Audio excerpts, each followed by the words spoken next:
Consultant Interventional Cardiologist, Dr. Sanjeev Agarwal, Senior Consultant Interventional Cardiology, Mr. Raghunath, Facility Director of Fortis Malar Hospital, doctors, colleagues, friends from Officials, the Director of Cardiac Sciences, Dr. Suresh Rao, HOD of Cardiac. This is what the team of doctors at Fortis Malar is actually capable of. We have brought a patient back to life after his heart stopped beating for 45 minutes with a breakthrough procedure called the ECPR. And I think the more number of people who become aware of this, the more chances of survival. So I thank you all for coming over here. ECPR saves the life of a patient who was in refractory cardiac arrest. Now, cardiopulmonary, life support, ECMO, all these words are integration in a more sustainable fashion in a cardiac arrest situation. How did this concept evolve?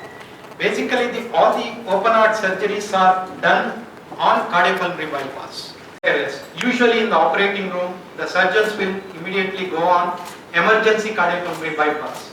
Hard to go on cardiopulmonary bypass. So with this, we drain deoxygenated blood. This is a pump, external pump. It passes through the oxygenator, gets oxygenated, and oxygenated blood is given back to the heart. So this maintains the arterial blood supply. Association has come out with new guidelines. 37-year young man from Ahmedabad who was in severe heart failure. The oxygenator, blue one, this is the pump.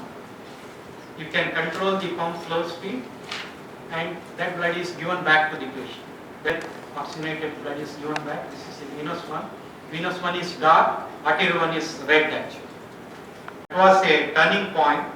Then we thought we can do a heart transplant because his heart is weak. And we didn't have time because the message we got at midnight and by 4 o'clock, 5 o'clock we had to take the heart out. So we didn't have, no way we could have reached there. So what we thought, in fact, Dr. Bala spoke to one of his colleagues in Hyderabad. So the cardiac surgeon agreed to harvest the heart, take the heart out. But he was not prepared to come to Chennai. And it was successful. So this is the heart, how it is beating after the transplant. Both ventricles are moving well. This is the patient who was bedridden, airlifted from Ahmedabad, who had a cardiac arrest. We couldn't get back the heart, who was unconscious for 10 days, got a heart transplant done, and today is. And most times the outcomes, as has been highlighted, out of hospital cardiac arrest survival in this country is very poor. I don't think it's 15-20%. That's a gross overestimation of the resuscitation capabilities that we have here. Somebody drives in the airport or a railway station is dead.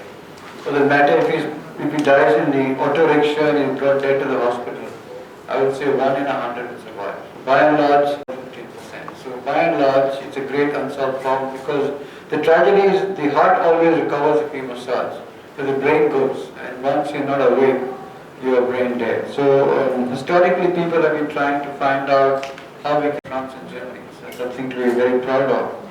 So even if the heart is completely damaged, as it was for this patient, we now have hope. So the idea of this meeting was to highlight the fact that this is possible, and in my opinion, this should be part of the armamentarium of every intensive care and casualty in large cities at least. It's not something which is not something which is very difficult to learn. So if it's formally taught and formally popularized, it could be one of us could be the beneficiaries of the technology. So the idea was to create awareness about the fact that today we have one more weapon. Fairly hard work. This has finally succeeded, and we have a patient who is alive because of that. The second thing.